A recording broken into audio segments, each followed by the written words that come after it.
Mi papá detuvo mi boda con una verdad que cambió mi vida. Me llamo Elena y tengo 23 años. Siempre pensé que mi vida familiar era estable, incluso si mi papá era un hombre frío, reservado y emocionalmente distante. Mi mamá siempre justificó su comportamiento diciendo que trabajaba demasiado y que su forma de demostrar cariño era diferente. Lo acepté porque no conocía otra cosa. Todo cambió cuando conocí a Mateo. ¿Cómo empezó mi relación? Conocí a Mateo en la universidad. Era un hombre amable, atento, con una forma tranquila de hablar y de escuchar que me hacía sentir segura. Nos hicimos amigos, luego pareja, y finalmente me di cuenta de que era la primera vez que alguien me trataba con un cariño sano. Pero mi papá nunca lo aceptó. Desde el primer momento mostró rechazo hacia él. No era un rechazo normal de un padre protector, era algo más parecido a miedo, o tensión, o incomodidad. Cada vez que Mateo venía a casa, mi papá evitaba mirarlo. Esa reacción siempre me pareció extraña. Pero yo estaba enamorada y no quise pensar demasiado en ello. A los 22 años, Mateo me pidió matrimonio. Fue un momento tranquilo y especial. Yo acepté y me sentí feliz por días, pero cuando llegué a casa con el anillo, mi papá reaccionó de una forma que me dejó inquieta. No preguntó nada, no felicitó, solo dijo que no me permitiría casarme. Le dije que no tenía derecho a decidir por mí. Él respondió que mientras yo viviera en su casa, él tenía el control. Así que me fui a vivir con una tía. Mi papá parecía más afectado por mi salida que por mi compromiso, pero no entendí por qué. 6 meses después llegó el día de la boda. Todo estaba en orden, iglesia decorada, invitados acomodados, música suave de fondo. Yo estaba nerviosa, pero lista para empezar una nueva etapa. Mi mamá llegó unos minutos antes de que yo entrara al pasillo. Tenía los ojos hinchados de llorar. Me dijo que mi papá no asistiría. No lo dije en voz alta, pero me dolió más de lo que pensé. Decidí continuar de todos modos. Entré al pasillo, vi a Mateo esperándome con una expresión cálida, y sentí alivio. Pero antes de llegar al altar, las puertas de la iglesia se abrieron. Mi papá entró caminando despacio, con el rostro pálido. El ambiente se llenó de murmullos, pero nadie habló. Yo sentí que el corazón me bajaba al estómago. Mi papá dijo con voz firme que la boda debía detenerse. No gritó. No hizo escándalo. Solo lo dijo con un tono que me inquietó profundamente. Me acerqué a él y le pregunté por qué. Él me miró como si cargara un peso demasiado grande. Luego dijo que Mateo no podía casarse conmigo porque era su hijo. Ese momento fue confuso. Sentí que todos los sonidos se alejaban y mi mente se quedaba en blanco. No entendía nada. Ni sabía cómo procesarlo. Mateo parecía igual de sorprendido que yo. Su expresión era de completo desconcierto. La explicación nos llevaron a una sala privada en la iglesia. Era pequeña y silenciosa. Mi mamá estaba devastada. Mateo se veía mareado. Yo tenía la mente bloqueada y el cuerpo tenso. Mi papá empezó a explicar lo que había ocultado por más de 2 décadas. Dijo que, cuando mi mamá estaba embarazada de mí, tuvo una aventura con otra mujer. Esa mujer quedó embarazada también. Ese hijo era Mateo. Dijo que la madre de Mateo le pidió mantener distancia, que no quería complicaciones. Y él aceptó porque estaba asustado y porque quería conservar a mi mamá. Mateo lo escuchaba con una mezcla de incredulidad y rabia contenida. Yo me sentía rota, pero aún no enojada. Más bien, confundida. Mi mamá lloraba sin decir palabra. Pensé que esa era toda la verdad, pero no lo era. Mateo añadió que su mamá le había confesado hace poco que mi papá no solo había tenido una aventura con ella, sino que antes había tenido otra relación larga con otra mujer y que incluso tuvo 2 hijos mayores con ella. Mi papá bajó la cabeza. No lo negó, parecía resignado, parecía consciente de que su vida estaba a punto de cambiar para siempre. Mi mamá tuvo una crisis nerviosa. Yo no podía moverme de mi silla. Sentía mi cuerpo frío, mi piel rígida, como si hubiera dejado de pertenecerme. Toda mi vida había sido una mentira que yo no sabía que estaba viviendo. No lloré de inmediato.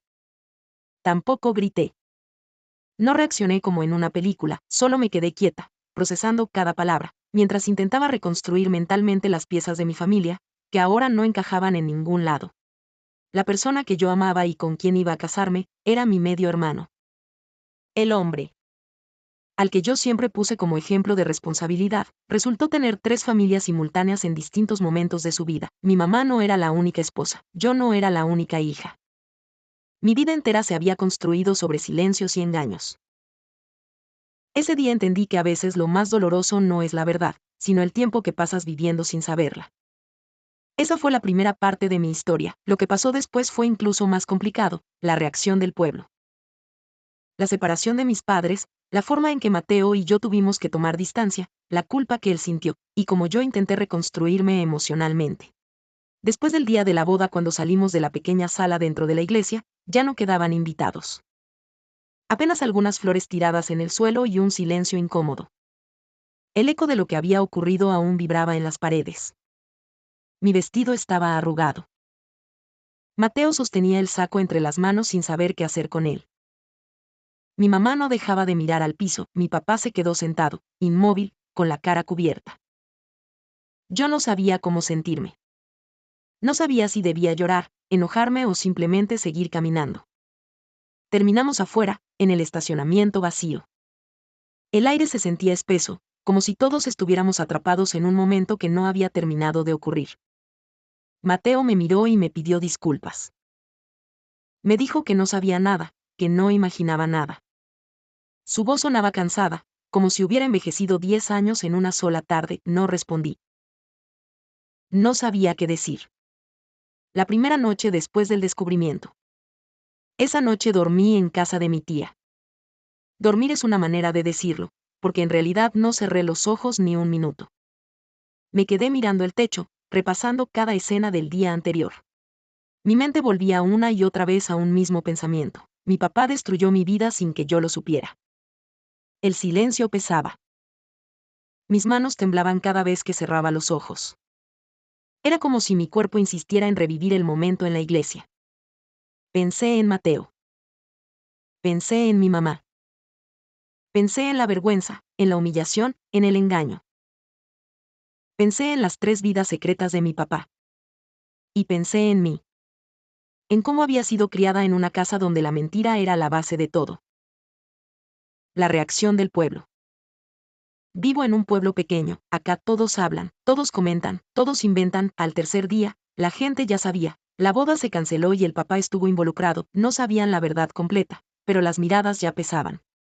En el supermercado, varias personas fingían no mirarme, pero lo hacían. En la panadería, las conversaciones se detenían cuando entraba. Esta vez noté algo curioso. Cuando entré, él levantó la vista apenas un segundo, como si reconociera mi presencia. Yo asentí con la cabeza en señal de saludo. Él hizo un pequeño gesto de regreso, apenas perceptible pero amable. Esa tarde, cuando me levanté para pagar, el cajero me dijo que mi bebida ya estaba pagada. Me sorprendí. Pregunté quién lo había hecho. El joven de la caja señaló discretamente hacia el hombre del cuaderno. Me quedé inmóvil unos segundos. No sabía si agradecerle, si ignorarlo, o si simplemente salir. Mi corazón latía rápido, no por atracción, sino por nervios. No estaba acostumbrada a recibir gestos amables sin una doble intención detrás. Al final, me acerqué a su mesa. Le dije que muchas gracias, que no hacía falta que pagara mi bebida. Él sonrió y me dijo que no era nada, que solo me había visto llegar cansada la vez anterior y que pensó que sería algo gentil. Le agradecí otra vez y me fui sin quedarme a conversar. No estaba lista para hablar con nadie. Volví una semana después. Sabía que parte de mí esperaba verlo ahí. Pero también sabía que otra parte estaba asustada de repetir la historia de siempre, conocer a alguien, confiar demasiado rápido, sentir afecto, apostar por algo que luego podría destruirme. Él estaba sentado en la misma mesa, con el mismo cuaderno, solo que esta vez no estaba escribiendo. Estaba leyendo. Me acerqué al mostrador y pedí lo de siempre. Antes de sentarme, él levantó ligeramente la mano, como si saludara. Lo tomé como una invitación discreta. No me pidió que me sentara con él, pero su gesto tampoco fue distante. Ese día, yo misma decidí acercarme. Me acerqué con mi taza y le pregunté si podía sentarme un momento. Él dijo que sí sin dudar. Nos presentamos. Su nombre era Daniel. Hablamos poco. Solo cosas simples, la lluvia del día anterior, la tranquilidad del lugar, algún comentario sobre los libros, nada profundo. Nada intenso. Nada que doliera. No lo odiaba, pero tampoco sabía cómo hablar con él. Finalmente nos vimos en un parque, un lugar tranquilo donde solíamos caminar cuando éramos pareja. Se acercó lento. Llevaba los ojos rojos, como si no hubiese dormido en días. Me dijo que nunca quiso hacerme daño. Que jamás imaginó que compartíamos sangre, que había repasado cada momento para ver si había alguna señal. Yo le dije que no era su culpa, que éramos víctimas de un hombre que no supo medir las consecuencias de sus actos. Los dos lloramos en silencio. No por amor perdido, sino por un futuro que nunca podría existir. La culpa de Mateo. A pesar de que racionalmente sabíamos que no éramos responsables de nada, Mateo se sintió culpable. No por estar conmigo, sino por no haber investigado más sobre su papá. Me contó que su mamá siempre evitó hablar del tema y que él nunca presionó. Me dijo que se sentía sucio. Que tenía pesadillas con la boda, que veía mi cara frente al altar cuando mi papá entró. Me preguntó si yo podía perdonarlo. Y yo lo hice. Lo perdoné porque él no había hecho nada malo, pero también supe que nunca volveríamos a ser pareja. Un día, después de semanas sin dormir bien, decidí buscar ayuda profesional. No por debilidad, sino porque necesitaba ordenar mis pensamientos. La psicóloga me escuchó durante 1 hora entera sin interrumpir. Al final me dijo que mi historia era una combinación de shock, trauma emocional, traición familiar y ruptura romántica. Me explicó que necesitaba reconstruir mi identidad, porque mi familia, la base de mi vida, se había caído en cuestión de segundos. En las sesiones posteriores, empecé a hablar de cosas que nunca había dicho en voz alta: la vergüenza, el miedo, la confusión, el duelo por una vida que ya no podía ser. Mi mamá, finalmente, decidió separarse de mi papá. Lo hizo sin peleas, sin gritos, sin discusiones, solo dijo que no podía seguir compartiendo una casa con alguien que la había traicionado durante toda su vida. Mi papá se fue. Los vecinos miraban desde las ventanas, era como si todo el pueblo estuviera viendo nuestra tragedia familiar. Mi mamá comenzó a vivir conmigo y con mi tía. Al principio estaba frágil, pero poco a poco recuperó fuerza. El contacto con mis otros hermanos. Un mes después, recibí un mensaje inesperado. Era de una mujer que decía ser mi hermana, una de los hijos ocultos de mi papá. Me pidió hablar. Me dijo que también estaba tratando de entender su identidad. Me explicó que siempre supo que su papá ocultaba algo, pero no imaginó esto. Hablamos por horas. Lloramos juntas, nos encontramos en un punto en común, ambas éramos víctimas del mismo hombre. El duelo emocional. Aprendí que el duelo no es solo la pérdida de una persona, también es la pérdida de una identidad, de una narrativa, de un futuro. Mi duelo tenía varias capas: la pérdida de mi pareja, la pérdida de mi boda, la pérdida de mi familia normal, la pérdida de confianza, la pérdida de inocencia. Cada capa dolía de manera distinta. El mensaje que nunca respondí. Un día recibí un mensaje largo de mi papá, decía que estaba arrepentido. Que no esperaba que todo se descubriera así. Que él también había perdido a su familia, pero no lo respondí. Quizá algún día lo haga, pero aún no. Mateo decidió mudarse a otra ciudad para comenzar desde cero. Antes de irse, me escribió que esperaba que yo pudiera reconstruirme y ser feliz. Me agradeció por haber sido parte de su vida. Yo le deseé lo mismo. Nos despedimos en paz, aunque con tristeza. No fue un adiós romántico. Fue un adiós necesario. Todavía faltaba enfrentar la vergüenza pública, reconstruir la relación con mi mamá, aceptar a mis nuevos hermanos y aprender a confiar de nuevo en alguien. Y lo más importante, faltaba encontrar a la persona que sí iba a amarme de forma sana. Después de que Mateo se fue de la ciudad, la casa se volvió un espacio muy silencioso. Yo pensaba que me sentiría aliviada, pero en realidad sentí un vacío extraño, como si hubiera perdido un capítulo de mi vida que no sabía si debía borrar o guardar. Durante esas semanas, traté de enfocarme en mi rutina. Me levantaba temprano, caminaba un poco, intentaba comer bien y continuaba yendo a terapia cada martes y jueves. La psicóloga me había dicho que después de un trauma familiar tan profundo era normal sentir que todo lo que conocía había sido movido de lugar. Una tarde después de la sesión, salí más cansada de lo normal. Caminé hasta una pequeña cafetería que quedaba cerca del consultorio. Era un lugar al que había ido algunas veces antes, pero nunca sola. Ese día necesitaba estar en un sitio neutral, uno que no me recordara absolutamente a nadie. Entré, pedí un té de limón y me senté en una mesa contra la ventana para mirar pasar la gente. No estaba pensando en nada en particular. Solo dejé que mi mente se calmara un poco. Fue ahí donde vi a un hombre sentado en una mesa cercana. No era alguien que llamara la atención por su apariencia, sino por la manera tranquila en la que sostenía un cuaderno y escribía algo. No se veía apurado ni incómodo ni pendiente del resto del mundo. Parecía estar en paz, algo que yo no sentía desde hacía mucho tiempo. No lo miré demasiado. Apenas fue una observación rápida antes de volver la vista a mi té. Pero unos minutos después, él levantó la vista y nuestras miradas se cruzaron. No fue incómodo. Fue más bien un saludo silencioso entre dos personas que estaban cansadas, aunque por razones diferentes. No hablamos, no ese día. Volví a la misma cafetería 2 días después, sin pensarlo mucho. Quizá porque era un lugar neutral, quizá porque el silencio ahí era distinto, no tan pesado. Pedí lo mismo, y otra vez, él estaba ahí. Esta vez noté algo curioso. Cuando entré, él levantó la vista apenas un segundo, como si reconociera mi presencia. Yo asentí con la cabeza en señal de saludo. Él hizo un pequeño gesto de regreso, apenas perceptible pero amable. Esa tarde, cuando me levanté para pagar, el cajero me dijo que mi bebida ya estaba pagada. Me sorprendí. Pregunté quién lo había hecho. El joven de la caja señaló discretamente hacia el hombre del cuaderno. Me quedé inmóvil unos segundos. No sabía si agradecerle, si ignorarlo, o si simplemente salir. Mi corazón latía rápido, no por atracción, sino por nervios. No estaba acostumbrada a recibir gestos amables sin una doble intención detrás. Al final, me acerqué a su mesa. Le dije que muchas gracias, que no hacía falta que pagara mi bebida. Él sonrió y me dijo que no era nada, que solo me había visto llegar cansada la vez anterior y que pensó que sería algo gentil. Le agradecí otra vez y me fui sin quedarme a conversar. No estaba lista para hablar con nadie.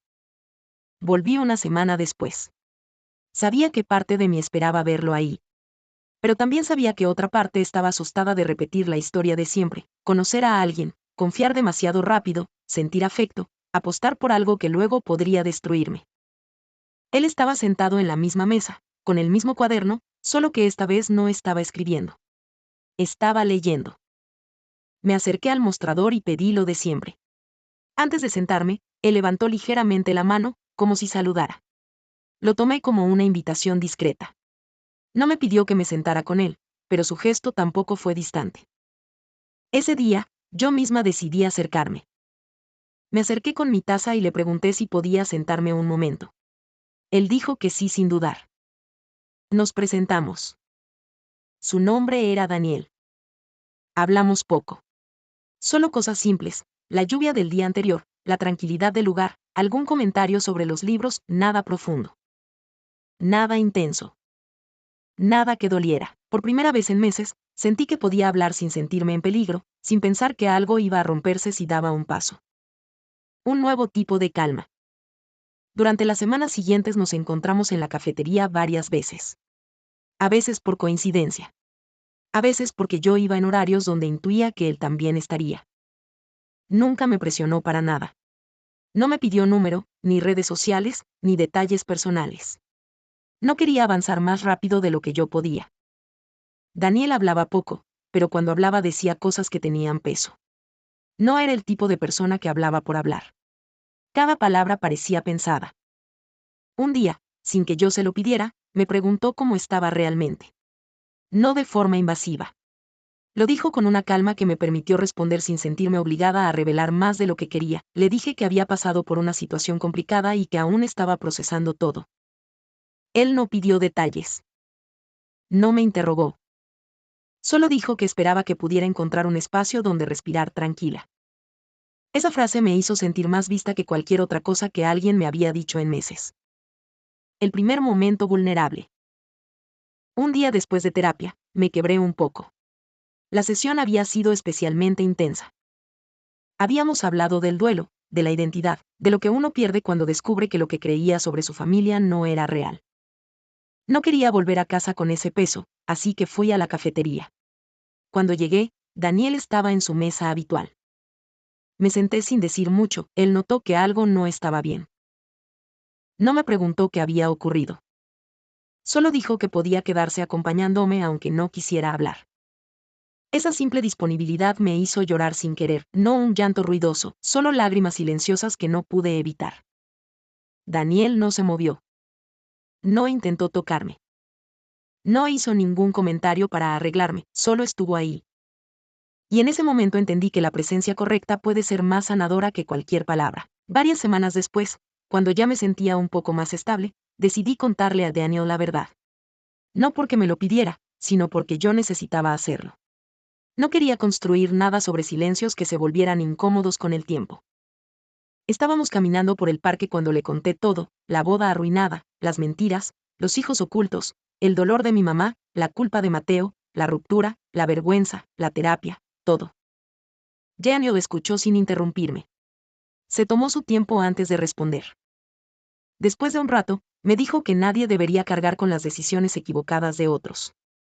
Que yo no era responsable de un adulto que eligió mentir. Que mi historia era dura, pero también era un testimonio de resistencia. Sentí que mis hombros se aligeraban un poco. Con el tiempo, empecé a notar cosas pequeñas en Daniel. Gestos que me hacían sentir segura. Nunca me comparaba con nadie. Nunca criticaba mis silencios. Nunca se molestaba si yo necesitaba espacio. Nunca se daba por entendido sin que yo lo explicara.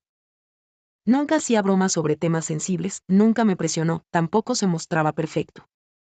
Era humano, pero era un tipo de humano que sabía cómo cuidar sin asfixiar. A veces hablaba de su trabajo, de su familia, de sus propias luchas. Y cuando lo hacía, comprendía que no era alguien sin historia. Era alguien que había aprendido a ser cuidadoso porque también había sufrido, pero nunca quiso convertir su dolor en arma. Un día, mientras nos despedíamos en la puerta de la cafetería, Daniel me preguntó con calma si podía abrazarme. Lo dijo como si no quisiera romper nada dentro de mí. Acepté. Ese abrazo fue diferente a cualquier otro que había recibido antes. No tenía urgencia, ni expectativas, ni tensión. Fue un abrazo firme, cálido, lleno de una presencia que no quería invadir, sino acompañar. Entendí que estaba comenzando un nuevo capítulo. Poco después me pidió mi número. Fue casi cómico que hasta ese momento no lo tuviera. Empezamos a hablar por mensajes, pero siempre de forma tranquila. Sin saturar. Sin intensidad innecesaria. Yo sentía miedo. Miedo de confiar. Miedo de repetir patrones. Miedo de equivocarme otra vez. Pero Daniel siempre respondía con paciencia, nunca hacía sentir mi miedo como un problema, jamás me culpaba por no estar lista del todo. Esa fue la primera etapa del proceso en el que conocí a alguien que no llegó a mi vida a romperme, sino a enseñarme que no todo lo que duele se repite para siempre.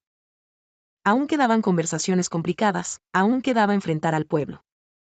Aún quedaba reconstruir la relación con mis nuevos hermanos. Aún quedaba enfrentar a mi papá una última vez, y quedaba también descubrir si Daniel realmente sería parte de mi futuro.